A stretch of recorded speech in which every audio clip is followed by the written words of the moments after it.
What's up, Patreon family? This is your girl Megan from the HoodAstroQ, and today I will be kicking off my Chiron series. And I thought this would be interesting just because I do feel like a lot of us could benefit from more information on our Chiron placements.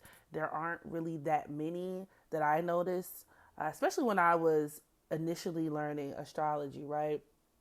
You do have a few websites, many websites that talk about Chiron, but in my opinion, they really miss the ability to really go in depth and give you a better, uh, you know, full, well rounded concept of, your Chiron placement and the way in which it could manifest, right, in real terms.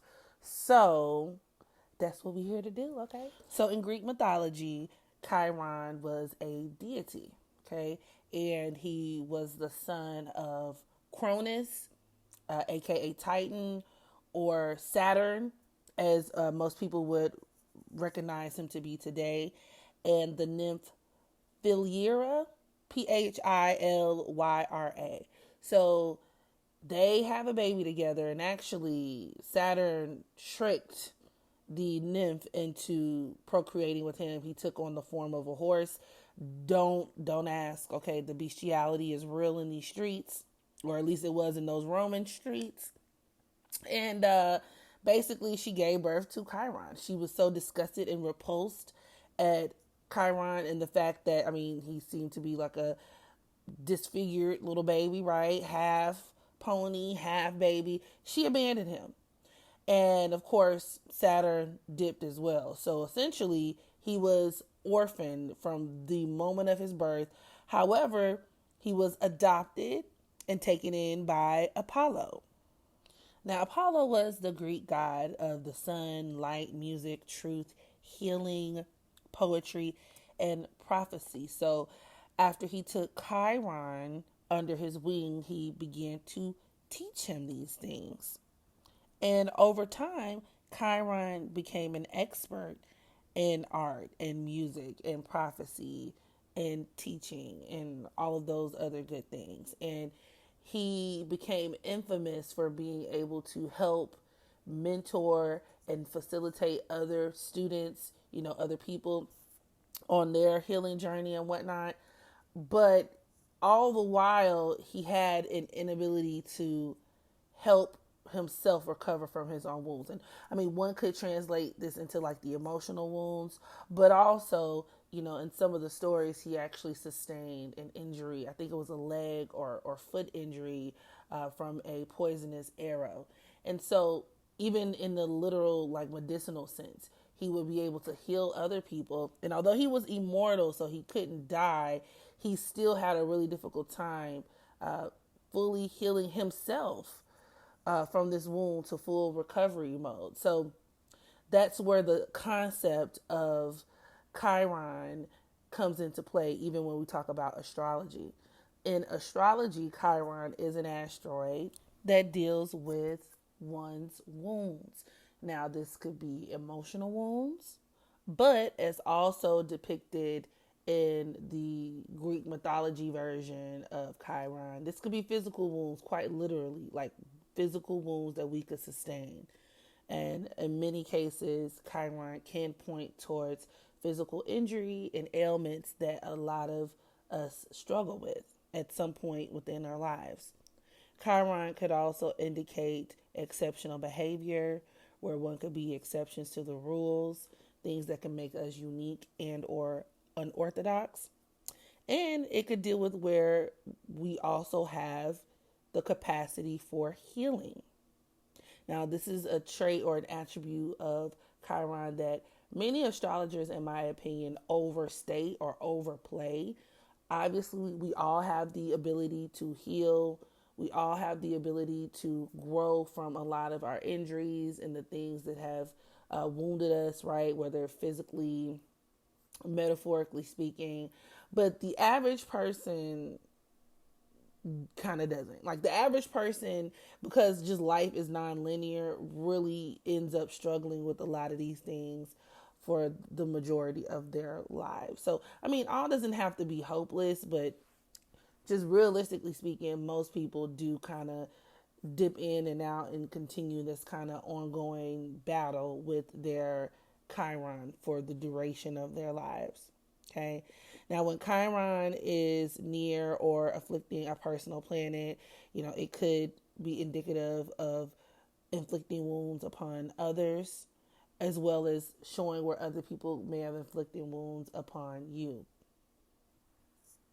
Chiron can point towards our inadequacies, where we may be weak, where we could be deficient in some area, where we could be lacking, what's lacking in our lives or within us. But it could also speak to what we can help cultivate in other people, especially depending on the way in which said Chiron is placed and aspected within your chart.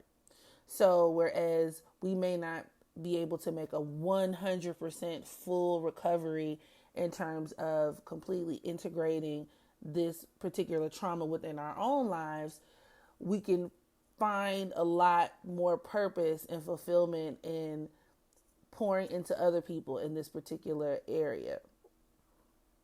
You could even look at this as areas in which where we grow really wise, and so we cultivate and kind of collect this sort of wisdom to be able to impart unto other people. So if you're a person who has suffered from X, Y, and Z, you struggle with it your entire life, you're naturally going to be in a position where you may be a resource for a person who, could also be headed down that same path, or who could encounter issues like that, because these things forward and backwards, right? You have a lot of history with this. And so with that in mind, I would like to start off with Chiron in Leo.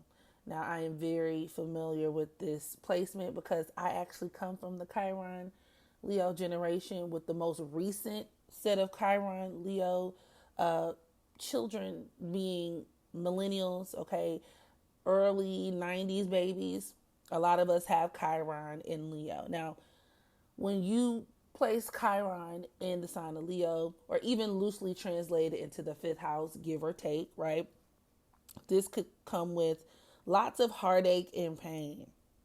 It creates abnormal bonds and relationships, as well as lots of karmic loss and debt. Chiron and Leo naturally can bring about a lack of love and loyalty in many areas of one's life. Now, it's important to note, because Chiron is such a larger asteroid, right? It is directly in between Saturn and Uranus. So much like the outer planets, you would have to get a feel for how your Chiron is placed, how it is aspected, to get even more detailed understanding of how this could materialize for you.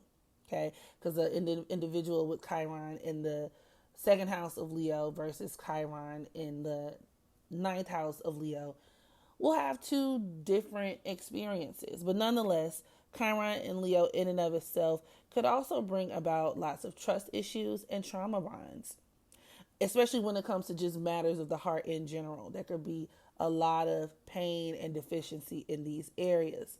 Many of these individuals tend to have dysfunctional relationships with sex and are all too familiar with father wounds, okay? That's a huge part of the wounding factor with Chiron and Leo. Major karmic issues involving the father, okay? Also reinforced with many of these Chiron Leo individuals, once again, the millennials, having Chiron in opposition to Saturn in Aquarius. This could point towards a separation from a father, quite literally. So many of us grew up without our fathers in the home, or if you were raised with a father, maybe he was very tyrannical, right? Maybe there could have been a lot of issues with authority. Maybe the father could have been really cruel and inconsiderate, but either way, leaving a very prominent wound on one's psyche, okay? A lot of Chiron Leo individuals grew up feeling like exceptions to the rules. Like the world owes you but you owe people nothing could even be another common manifestation of this. These are people who don't really do well in traditional hierarchy systems, including work from a professional standpoint, and as a result, can be self employed, which is very true. And that's something to be said and noticed in a lot of these more recent Chiron Leo individuals in terms of millennials. A lot of these individuals do have wounded inner childhood wounds that come from being overlooked. And once again, some of these things may or may not be interwoven with, daddy issues, but being overlooked in general, berated, or even ignored, which could result in either not wanting children altogether or could also kind of complicate their own abilities to be parents. Okay. Lots of Chiron Leo individuals have a lot of things to work out before they're able to be effective parents to their own children. Not to say it's impossible, not to say you're a horrible parent if you have Chiron and Leo, but realistically speaking, these are people who have to be very intentional about, reworking and rewiring their own trauma so that they don't inflict it onto their children. These are people who could also, I find, be really apathetic towards children in general. Just have a fear surrounding parenthood, not wanting children, or feeling so disconnected from their own inner child. They don't really identify with children on any level, yet alone would want to have kids. These are also people, if intentional and evolved, could also find lots of healing, once again, in having children. So it just depends. You also see the Chiron Leo individual who could be stuck in time as children, which is why a lot of millennials with this Chiron and Leo placement tend to be very nostalgic over the 90s. Everything from our entertainment, and I was just speaking about this not so long ago, we want every part of society to reflect our childhoods. So you have like the permanent kid millennial, okay, with Chiron and Leo. These are people who could be incredibly childish and could also have major issues with being, once again, seen and recognized. And this also kind of is what cultivated the participation trophy generation, right? Millennials definitely ushered that in, where this sentiment of, instead of actually having to compete, because with Chiron in Leo, one's ability to compete or feeling like you have the ability to compete can be severely disjointed, right? Or drastically reduced or afflicted. So a lot of these people want to be, coddled, or they want a certain level of attention and recognition that they may not necessarily always deserve, or could even fear not being special or important enough. Okay.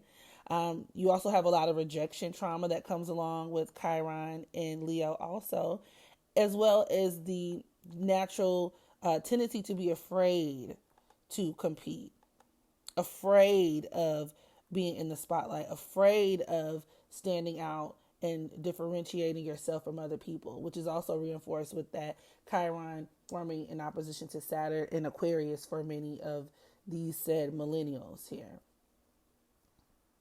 These are people who may want to feel special but not know how to go about it all the way. And the rise of social media, once again with that opposition to Saturn and Aquarius, created the perfect environment for a lot of these people to kind of take off. So a lot of us are, maybe have jobs, or maybe are social media figures, or whatever the case may be. Okay. This opposition also birthed the counterculture, right? The need to kind of be edgy and do what's different, just for the sake of it being different, right? Many could be outcasts, bullied.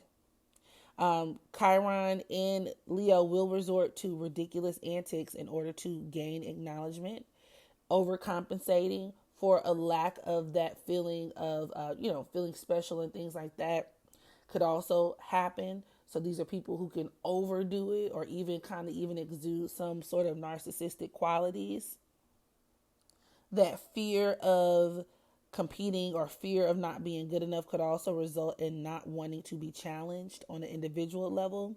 These are people who can also go overboard when in positions of authority themselves, or can do a lot in terms of cry for attention. Once again, also reinforced for those who do have Chiron and Leo forming that opposition to Saturn and Aquarius, right? Taking extreme or drastic measures in order to gain some type of attention or recognition. And it doesn't necessarily have to be good. In Hollywood, your Chiron Leo celebrities, a lot of them can be unsung, lack confidence, or be known for a lot of their social media stunts and acts as opposed to their actual talent. And a really good example of this would be Tory Lanez. Okay, he's a part of that Chiron Leo generation, and his Chiron is forming in opposition to Saturn. Chiron Leo individuals need to learn how to invest in self, build confidence from within instead of seeking external validation, as well as placing so much stock in, other people. These people could also have a lot of thwarted self-expression to work through as well. However, they do tend to excel in maybe background positions in Hollywood, corporate or executive positions in Hollywood, and maybe even, Hollywood, or can go on to be famous or take really popular leadership positions also, various different roles throughout society. But these are people who need to learn how to utilize some sort of, self-control or discipline, and kind of work out some of the issues that they have within themselves surrounding, power and control, and wanting to differentiate themselves from other people and how they go about doing that. So that way that they don't end up being cruel or just obnoxious. From a physical standpoint, Chiron and Leo can breed heart abnormalities. Also further reinforced with, once again, many of these Chiron Leo individuals also having that opposition to Saturn and Aquarius. This can make different congenital heart defects and issues really hard to detect. It can also point towards like ongoing heart problems. It could also even lead to acute back problems, especially as these people age. So that's something to be mindful of if this is a placement that you have. Now, some other celebrity examples of Chiron and Leo would be Aretha Franklin. She is notorious for her very dysfunctional relationship with her own father, who was a pastor. A lot of people actually rumored that he fathered her firstborn child. Yes, and he played a very prominent role in shaping and molding the beginning of her career. So we're going to leave that where it's at, because that kind of speaks for itself. You have famous author Zora Neale Hurston, who actually had Chiron in Leo, and she died from heart issues. I think it was hypertensive heart disease, to be exact. Famous soul singer Isaac Hayes had his son conjoined to Chiron in the sign of Leo. His father actually ran off when he was a child and left. And then you have Joe Touchum Biden, who is a part of that Chiron Leo generation as well. And he's experienced a lot of examples of this placement, including the death of a son, being an unsung president. I mean, even one could argue after his term, right? Most people in history won't really look at Joe Biden as a very monumental president or a really big figure. He was known as Barack Obama's VP, but these are people who, once again, can kind of take that unsung role, or this could even be something that he definitely grapples with. Okay, and also he has a very extensive history of being alleged to be a PPPPdo.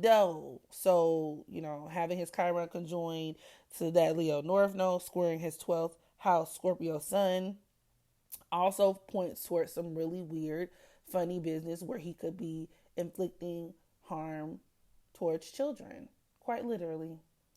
So with that being said, I'm going to conclude my video on Chiron and Leo. You guys drop down in the comment section if you share this placement or know anyone who does. And I will catch y'all in the next installment. Bye.